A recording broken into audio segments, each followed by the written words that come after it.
Quero começar aqui com Mateus 13, 24 até o 30, que fala assim: apresentou-lhe outra parábola, dizendo: o reino do céu é semelhante a um homem que semeou boa semente no seu campo. Mas, enquanto dormiam os homens, veio o seu inimigo e semeou o joio no meio do trigo, e seguiu o seu caminho. Mas quando o caule cresceu e produziu fruto, apareceu também o joio. 27. Assim os servos, assim os servos do dono da casa vieram e disseram a ele: Senhor, tu não semeastes de boa semente no teu campo? Então de onde vem esse joio? Irmãos, eu estou parando um pouquinho porque eu estou admitindo aqui o pessoal, tá? Assim os servos do dono da casa vieram e disseram a ele: Senhor, tu não semeastes boa semente no teu campo? De onde então vem esse joio? E ele disse-lhes: o inimigo é quem fez isso. E os servos disseram: queres então que vamos e recolhamos? Ele, porém, disse: não, para que ao colher o joio, não arranqueis também o trigo com ele. Deixai-os crescer juntos até a colheita. E no tempo da colheita eu direi aos cefeiros: colhei juntos primeiro o joio, e amarrai-o em fardos para ser queimado. Mas o trigo recolhei no meu celeiro. Amém, irmãos. Amém. Deus amado, estamos aqui, Senhor, em mais uma noite de oração. Senhor, semana de oração que nós já estamos fazendo, Senhor, há anos. Oh, Senhor, isso é o mínimo que nós podemos fazer pelo Senhor. Pai, abençoa quem conseguiu entrar nesta live, Senhor. Senhor, proteja quem não conseguiu entrar nesta live esta noite, Senhor. Teu trabalho é nos nossos corações, para que nós possamos sair daqui mais firmes na nossa fé. É que eu te peço e te agradeço em nome de Jesus. Amém. Mateus, irmãos, ele também era conhecido como Levi.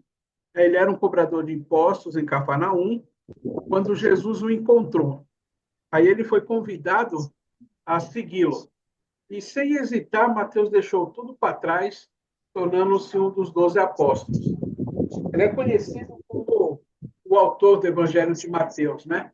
Que destaca Jesus como sendo um Salvador, prometido nas antigas Escrituras. Após ele se tornar apóstolo, Mateus acompanhou Jesus em seu ministério e aí ele testemunhou milagres, ensinamentos e momentos cruciais da vida de Jesus. A tradição cristã indica que Mateus pregou em várias regiões, como Etiópia e Pérsia, até ser martirizado por sua fé. Nessa história, né, na sua história de vida, ela ensina que Deus chama a todos, independente do passado, para uma nova vida de propósito e serviço. Aí eu estava relendo, irmãos, o capítulo 13 para preparar essa palavra.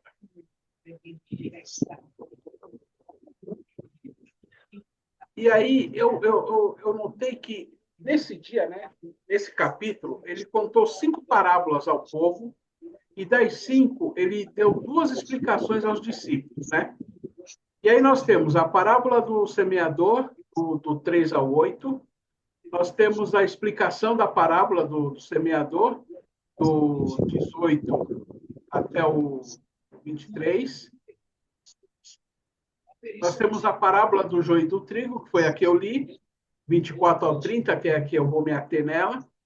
A parábola do grão de mostarda, no 31 e no 32. Né? E aí é interessante. A minha irmã, uma vez, a Cristiana, foi fazer um concurso público e ela falou que quando ela estava saindo, Deus tocou no coração dela, ela abriu uma das folhas da Bíblia, não sei se a capa ou o final, tinha um grão de mostarda, aí Deus mandou ela tirar o grão de mostarda, entregar para a monitora da sala e falar: Deus é contigo. Né? E ela assim o fez e falou que viu a moça se desmanchando. A quarta parábola é a do fermento, que é só o versículo 33. né? Tem a explicação da parábola do joio e do trigo, que eu vou ler daqui a pouco, que é do 36 ao 41, né? E aí tem a sexta e a sétima, né? Ou só a sexta, porque eu não tive esse discernimento, se são uma ou se são duas, né? Que é a parábola do tesouro escondido e a do negociante de pérolas, né? Como elas são muito próximas, eu não tive esse discernimento, né? E a parábola da rede, que é lançada ao mar, né? Que aí pode ser a sétima, a oitava, dependendo do que for, né? Espero não ter ficado confuso. E aí eu parei para pensar, por que Deus não se ateve por que Deus não se ateve a só uma parábola e ele destrinchou essa parábola? Às vezes eu vejo pastores e ministradores da parábola que eles pegam um versículo só e eles ficam uma hora e pouco destrinchando esse versículo, né? Mas não. E ele falou várias parábolas. Por quê que ele falou tantas alegorias? Na minha opinião, foi devido ao fato de que lá tinham diferentes pessoas. E diferentes pessoas têm diferentes necessidades, né? E aí vamos pensar na nossa realidade enquanto culto. No culto normal, geralmente nós temos abertura, louvor, palavra, oração, oferta e bênção apostólica. Né? Geralmente com alguma variação de tempo ou alguma mudança de nome, não foge muito disso. E aí, todos esses momentos, ou apenas um deles, de forma única, eles podem te edificar. Os louvores falam com uma parte da igreja, a palavra ela pode ficar sem sentido para alguém e ser a resposta de oração para um outro alguém. A oração pode ser o ponto de partida de uma cura ou ponto de partida de uma direção a tomar, né? Ou pode ser a cura de uma doença física, espiritual ou mental, por que não? Né? A oferta ela pode ser uma prova de fé, pois eu quero pegar o seguinte exemplo: você está lá com o seu dízimo. O seu dízimo é exatamente o valor da conta de água, da conta de luz ou do cartão de crédito e já estão atrasados. E aí, se você dizimar, você não paga a conta. E aí, o que você faz? Eu me lembro quando eu trabalhava como gerente numa loja de delivery em Pinheiros, eu tinha ido fazer divulgação de manhã e mesmo afastado da igreja, de vez em quando eu sentia o impulso de orar. Aí eu entrei na gerência, fechei a porta, me ajoelhei embaixo da mesa e comecei a orar. Aí, o tempo que eu estava orando, eu levantei a cabeça, vi um envelope. O que nós fazemos? Nós fazíamos sangria, né, do caixa, colocávamos o envelope e escondíamos dentro da gerência em vários lugares. Aí eu peguei, como bom crente Raimundo, eu peguei, xinguei o subgerente que tinha fechado a loja, abaixei a cabeça e continuei orando. Quando eu acabei de orar, eu peguei o envelope e fui ver. Só que o envelope, irmãos, não era da noite anterior. Era de 3 anos antes. Não era culpa do rapaz. Aí eu peguei, abri, vi pela data do cheque, vi, né, lá pelos cartões, tudo, que não era nem da época não era nem da minha gestão, esse envelope. E um detalhe, o valor que tinha em dinheiro era exatamente o que estava faltando para que eu pagasse o aluguel. Meu aluguel estava atrasado e faltava um tanto que era exatamente aquele que estava no dinheiro. Aí eu peguei, respirei fundo, liguei para o meu supervisor e falei, pelo amor de Deus, vem aqui urgente. Aí ele pegou, chegou correndo. O que foi? Eu falei, toma que isso não é meu. Aí ele foi, ligou para o dono. Aí o dono foi lá, catou o dinheiro, colocou no bolso, mandou eu jogar arrumou a data dos cheques, né? Pegou os tickets e falou, coloca no movimento e vai. E toca, e me agradeceu. Eu poderia muito bem ter chamado o supervisor, ter entregado os tickets e o cheque e ter ficado com o dinheiro. Eu, sinceramente, eu não me lembro o que aconteceu. Eu sei que a gente acabou pagando o aluguel, entendeu? Mas foi uma situação que eu podia pensar que era a bênção de Deus. Ó, Deus está me abençoando, porque o dinheiro apareceu na minha frente. Era exatamente a quantia que eu precisava. Será que ia ser bênção mesmo? E a bênção apostólica, né? Ela pode ser o start, né? Que você precisava. Tipo assim, ó, Deus me orientou durante 2 horas, me orientou, me direcionou, falou o que eu tinha que fazer e agora é comigo. Pode dar, a bênção apostólica pode dar essa sensação para você. E agora, indo para a explicação da parábola do joio e do trigo, ela fala assim no versículo 36. Então Jesus, despedindo a multidão, entrou na casa e vieram até ele os seus discípulos, dizendo: Explica-nos a parábola do joio do campo. E ele respondendo, disse-lhes: O que semeia a boa semente é o filho do homem. O campo é o mundo. A boa semente são os filhos do reino, mas o joio são os filhos do perverso. O inimigo que o semeou é o diabo. A colheita é o fim do mundo, e os ceifeiros são os anjos. Portanto, como o joio é colhido e queimado no fogo, assim acontecerá no fim deste mundo. O filho do homem enviava os seus anjos, e eles colherão do seu reino tudo que escandaliza, e os que praticam iniquidade, e lançá-los-ão na fornalha de fogo, ali haverá pranto e ranger de dentes. Então os justos brilharão como o sol no reino do seu Pai. Quem tem ouvidos para ouvir, ouça. Aí eu pergunto para os irmãos, né? Se o joio e o trigo, olhados de longe, né, ou mesmo olhados de perto, eles são iguais? Eles são mesmo? Por que eu pergunto isso? Eu queria que os irmãos fizessem um exercício e olhassem para dentro de si agora. O que é que vocês veem? Após a nossa conversão e batismo nas águas, todos se batizaram nas águas. Aí alguns receberam o batismo no Espírito Santo, outros receberam o fogo, né? Espírito de fogo. Você parou de pecar? Você parou de errar? A gente não pode partir da certeza de que estamos ou somos bons ou maus, sem a certeza de uma auditoria externa, né? O que é uma auditoria externa? A auditoria é quando uma empresa contrata outra, geralmente de contabilidade, especializada em destrinchar todos os números da sua empresa.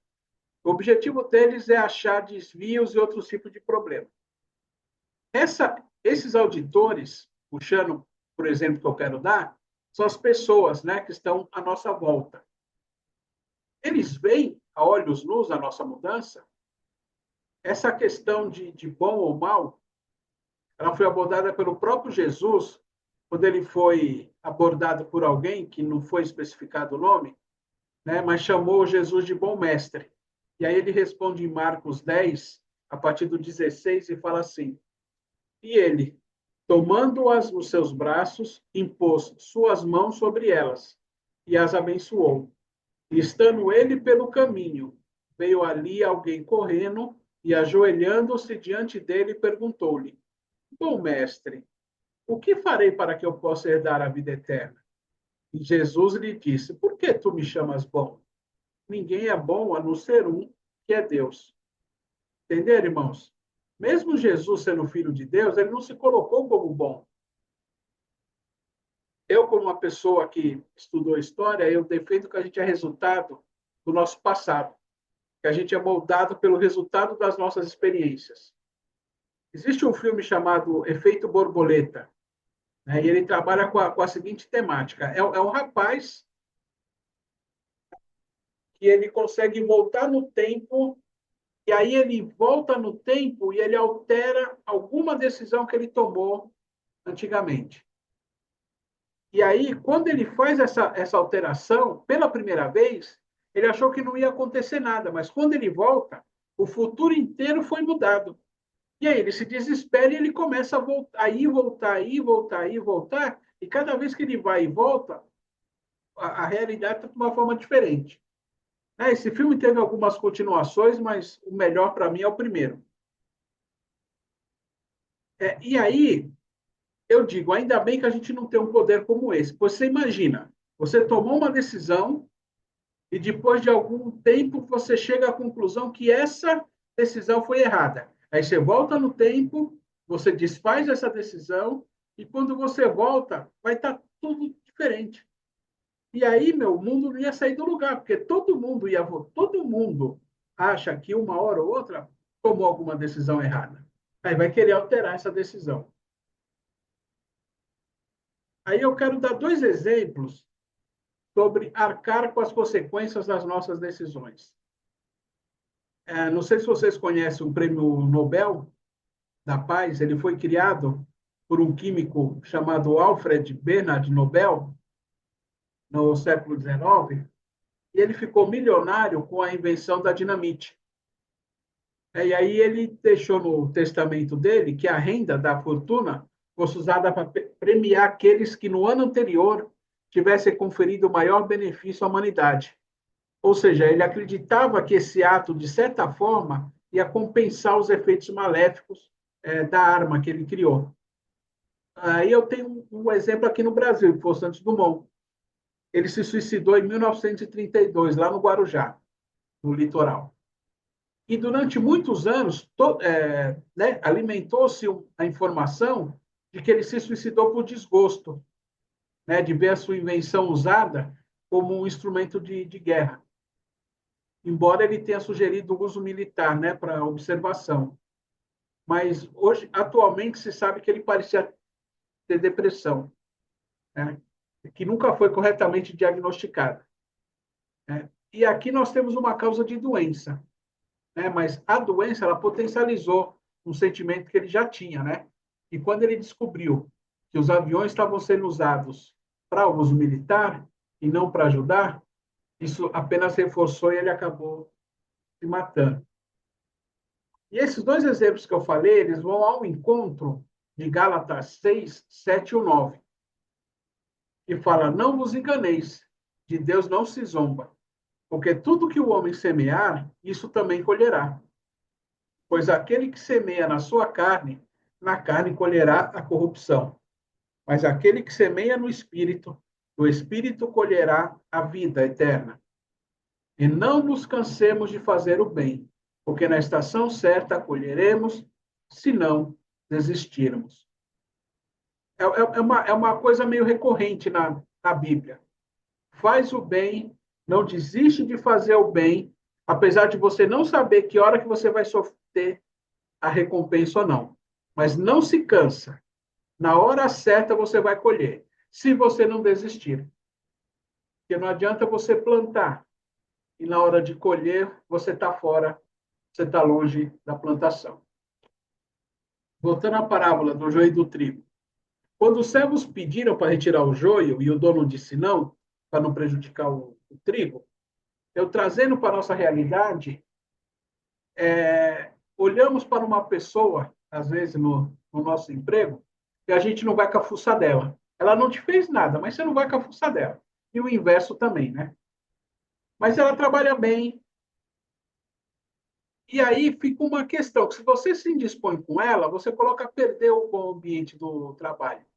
E se você exerce um cargo de liderança, é pior ainda, porque você pode perder os seus liderados. E aí, qual foi a sabedoria desse dono? Com o joio e o trigo crescido, fica mais fácil de separar né? E os empregados, né, foi o que eu entendi pela leitura, eles não tinham habilidade de ceifar. Então, se eles fizessem aquilo naquela hora, eles iam arrancar o trigo. E mesmo crescido, eles não iriam saber a diferença. Então, para eles não fazerem caquinha, né? Aí, no versículo 30, o dono falava, ele fala de novo: deixai-os crescer juntos até a colheita. E no tempo da colheita, eu direi aos ceifeiros, ou seja, eu direi para quem sabe discernir: colhei junto o primeiro joio e amarrai-o em fardos para ser queimado, mas o trigo recolherei no meu celeiro. O trigo é a igreja, irmãos. O joio são aquelas pessoas que estão na igreja, mas a igreja ainda não está neles. O joio e o trigo, quanto plantas, eles não podem mudar a natureza delas, mas nós podemos. E às vezes, algum irmão que ainda não está na mesma pegada, né? E não é por maldade, às vezes, que ele não está na mesma pegada. Mateus 24 ao 29, ele fala assim: dizendo, mestre Moisés, dizendo, dois pontos, mestre, Moisés disse, se o homem morrer não tendo filhos, seu irmão casará com a esposa dele, e suscitará descendência ao seu irmão. Ora, houve entre nós 7 irmãos, e o primeiro casou-se com uma mulher e faleceu. Não tendo descendente, deixou a esposa para seu irmão. Da mesma forma, o segundo, o terceiro até o sétimo. E por último de todos, morreu também a mulher. Portanto, na ressurreição, de qual dos 7 será a mulher? Pois todos a tiveram. E Jesus respondendo, vós errais, não conhecendo as Escrituras, nem o poder de Deus.